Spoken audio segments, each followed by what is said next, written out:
1.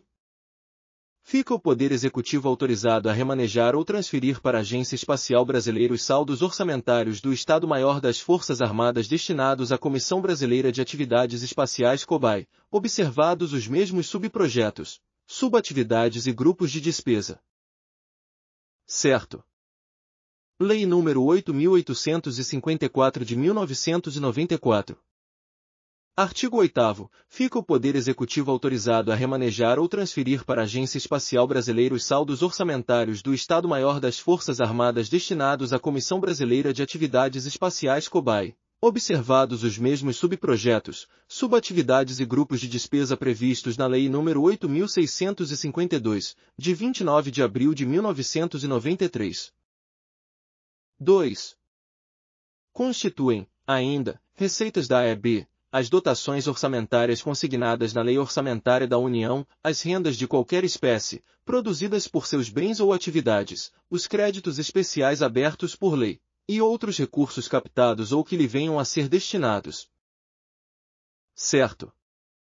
Lei nº 8.854 de 1994. Artigo 9º. Constituem, ainda, receitas da AEB. Inciso 1º. As dotações orçamentárias consignadas na Lei Orçamentária da União. Inciso 2º. As rendas de qualquer espécie, produzidas por seus bens ou atividades. Inciso 3º. Os créditos especiais abertos por lei. Inciso 4º. Outros recursos captados ou que lhe venham a ser destinados. 3. O patrimônio da AEB será constituído pelos bens móveis e imóveis que venha a adquirir, excluído doações e legados de pessoas naturais ou jurídicas. Errado.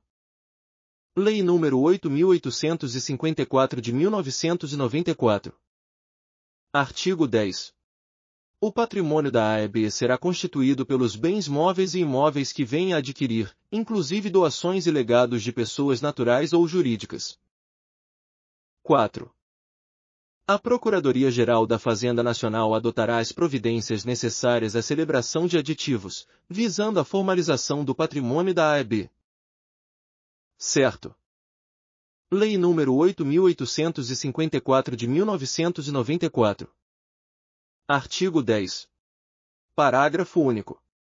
A Procuradoria-Geral da Fazenda Nacional adotará as providências necessárias à celebração de aditivos, visando a formalização do disposto neste artigo. 5. Ficam criados, no quadro da AEB, o cargo de natureza especial de presidente da agência, os cargos em comissão e funções de confiança, respeitadas as dotações orçamentárias para este fim. Certo. Lei nº 8.854 de 1994. Artigo 12.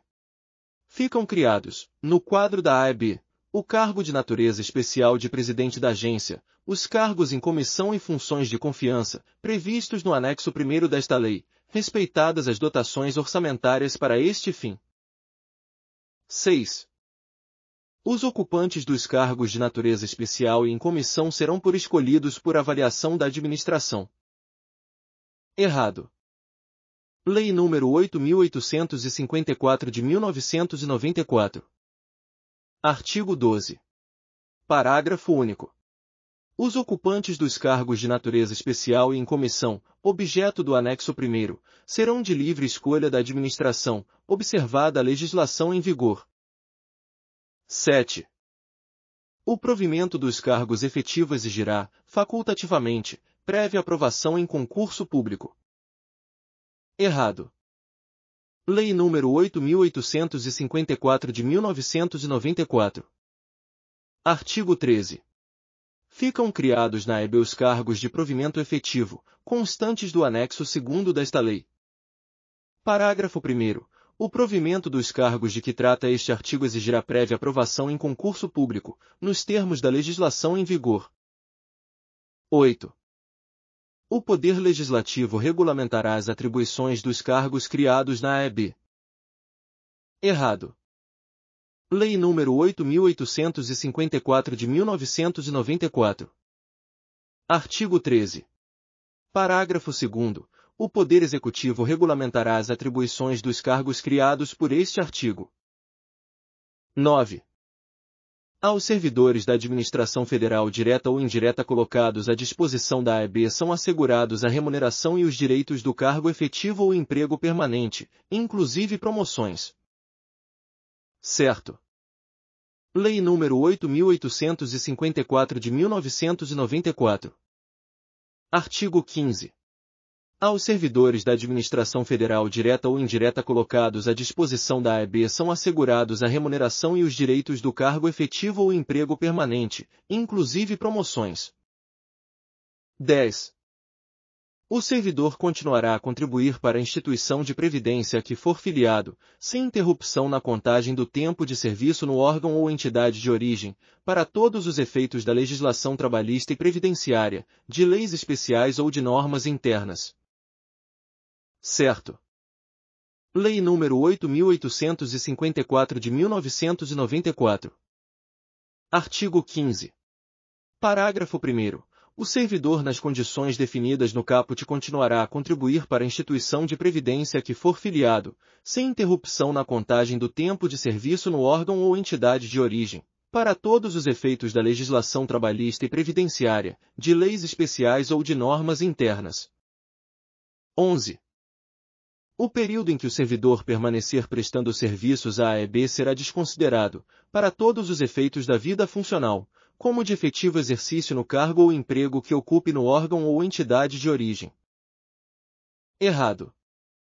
Lei nº 8.854 de 1994. Artigo 15. Parágrafo 2º. O período em que o servidor permanecer prestando serviços à AEB será considerado, para todos os efeitos da vida funcional, como de efetivo exercício no cargo ou emprego que ocupe no órgão ou entidade de origem. 12. De acordo com a Lei nº 8.854 de 1994, os servidores da AEB perceberão a gratificação de atividade no percentual de 140%. Errado. Lei nº 8.854 de 1994. Artigo 17. Os servidores da AEB perceberão a gratificação de atividade a que se refere a Lei Delegada nº 13, de 27 de agosto de 1992, no percentual de 160%. 13. A COBAE Comissão Brasileira de Atividades Espaciais foi uma instituição criada em 1961 com o objetivo de coordenar e implementar atividades espaciais no Brasil. Certo. Ela foi responsável pela pesquisa e desenvolvimento de tecnologias relacionadas a satélites e lançadores, além de promover a cooperação internacional na área espacial. Em 1994, foi sucedida pela Agência Espacial Brasileira AEB, que passou a desempenhar funções mais amplas no setor espacial, incluindo a implementação de políticas e programas relacionados ao espaço. 14. De acordo com o Manual de Redação Oficial da Presidência da República, em documentos oficiais, recomenda-se a utilização de expressões em língua estrangeira quando não houver equivalente em português ou quando estiverem consagradas pelo uso. Certo. De acordo com o Manual de Redação Oficial da Presidência da República, a utilização de expressões em língua estrangeira em documentos oficiais é permitida apenas quando não houver um equivalente em português ou quando tais expressões já forem consagradas pelo uso, ou seja, amplamente reconhecidas e compreendidas. 15. O serviço público, ao empregar redações oficiais, não o faz para comunicar algo ao público, a uma instituição privada, mas sim a outro órgão ou entidade pública. Errado. No caso da redação oficial, quem comunica é sempre o serviço público esta ou aquela ministério, secretaria, departamento, divisão, serviço, seção. O que se comunica é sempre algum assunto relativo às atribuições do órgão que comunica. E o destinatário dessa comunicação é o público, uma instituição privada ou outro órgão ou entidade pública, do Poder Executivo ou dos outros poderes. Além disso, deve-se considerar a intenção do emissor e a finalidade do documento, para que o texto esteja adequado à situação comunicativa. 16. Nos textos oficiais, os vocativos usualmente empregam em sua estrutura a forma de tratamento senhor, senhoria e senhorita. Errado. Nos textos oficiais, os vocativos devem empregar formas de tratamento adequadas ao destinatário, como senhor ou senhora, seguidas do cargo ou função exercida, conforme o Manual de Redação da Presidência da República MRPR. Contudo, o uso de senhoria ou senhorita não é adequado para vocativos em textos oficiais, pois tais termos não fazem parte das formas protocolares previstas. 17. A linguagem empregada nos documentos oficiais deve caracterizar-se pela precisão, atributo que inclui a articulação da linguagem articulada ou técnica para perfeita compreensão da ideia veiculada no texto. Errado. O atributo da precisão complementa a clareza e caracteriza-se por a articulação da linguagem comum ou técnica para perfeita compreensão da ideia veiculada no texto. 18. Em ofício dirigido pelo Ministro-Presidente do STJ ao Ministro-Presidente do STF, deve-se empregar, no endereçamento, a Sua Excelência o Senhor, e, como vocativo, Excelentíssimo Senhor Ministro, por tratar-se de autoridades de mesma hierarquia. Certo. Em comunicações oficiais entre o Ministro-Presidente do STJ e o Ministro-Presidente do STF, ambos são chefes de poder judiciário em esferas distintas e de alta hierarquia. Assim, o endereçamento correto é a Sua Excelência o Senhor, enquanto o vocativo deve ser Excelentíssimo Senhor Ministro, dado que se trata de chefes de poder, conforme disposto no Manual de Redação da Presidência da República. O uso do vocativo Excelentíssimo é reservado ao Presidente da República e, excepcionalmente, a chefes de poder, como neste caso. 19. Para que não haja dúvidas quanto ao entendimento de um texto oficial, sugere-se que ele seja redigido excluindo palavras inúteis, redundâncias e passagens que nada acrescentem ao que já foi dito. Certo. A redação oficial deve seguir os princípios da clareza, concisão e precisão, conforme orientações do Manual de Redação da Presidência da República. Isso inclui evitar palavras inúteis, redundâncias e passagens desnecessárias que possam prejudicar o entendimento ou tornar o texto prolixo. A exclusão de elementos supérfluos contribui para a eficácia da comunicação oficial. 20.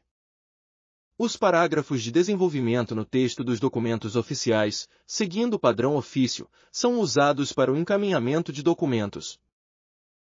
Certo. B. Desenvolvimento. Se o autor da comunicação desejar fazer algum comentário a respeito do documento que encaminha, poderá acrescentar parágrafos de desenvolvimento. Caso contrário, não há parágrafos de desenvolvimento em expediente usado para encaminhamento de documentos. 21. Na identificação do signatário das comunicações oficiais, o cargo deve ser registrado no masculino ou feminino, por exemplo, Ministra de Estado. Certo.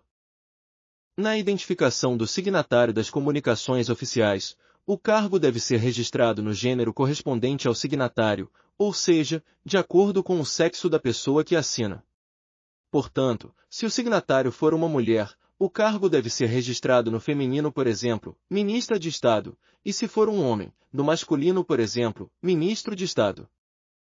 Essa regra é uma prática formal para garantir que a comunicação oficial seja adequada e respeitosa ao gênero do signatário.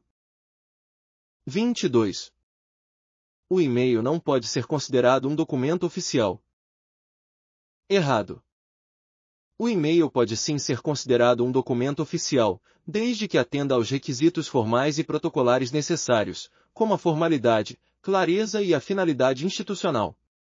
Em muitas organizações públicas e privadas, o e-mail é utilizado como meio de comunicação oficial para tratar de assuntos administrativos, encaminhamento de documentos e outras questões oficiais.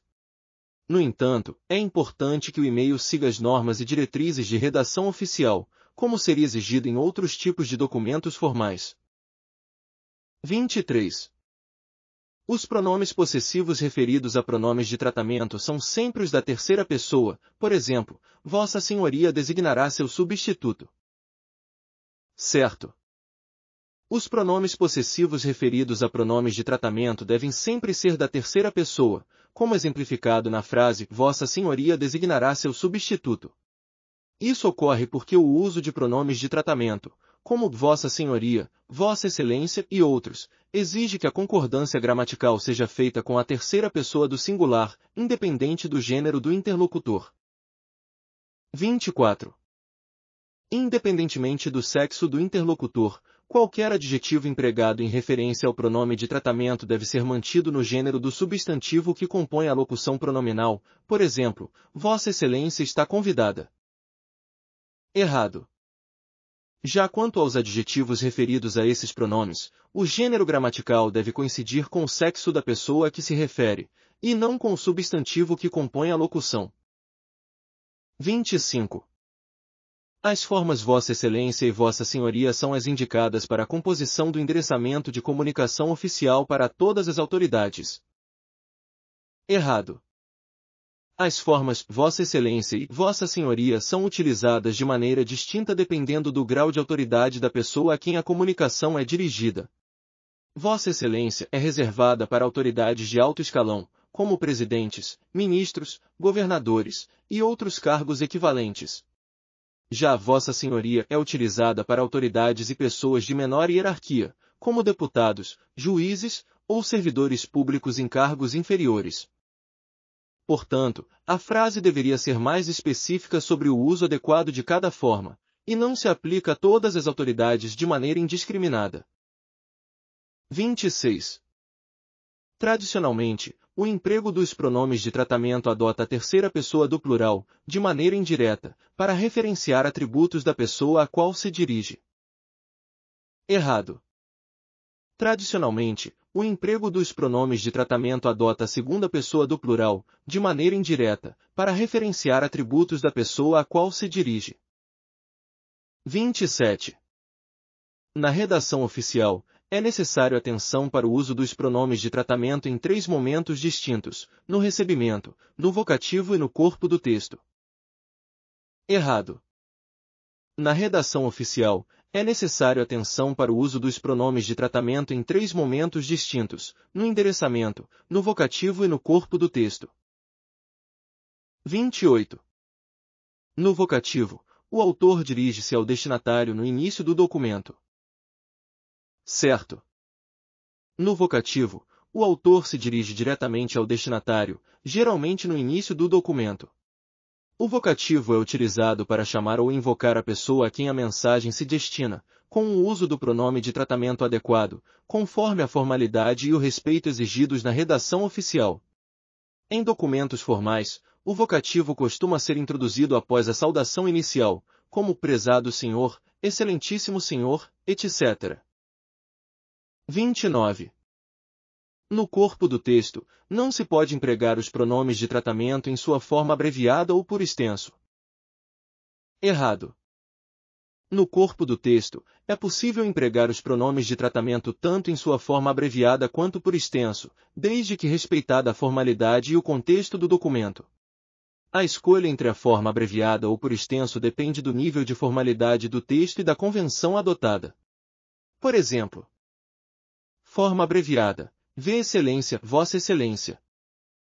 Forma por extenso. Vossa Excelência para uma maior formalidade ou em documentos mais solenes. Ambas as formas são aceitáveis, mas é importante manter a coerência ao longo do texto e usar o pronome de tratamento correto para o destinatário. 30. O endereçamento é o texto utilizado no envelope que contém a correspondência oficial. Certo.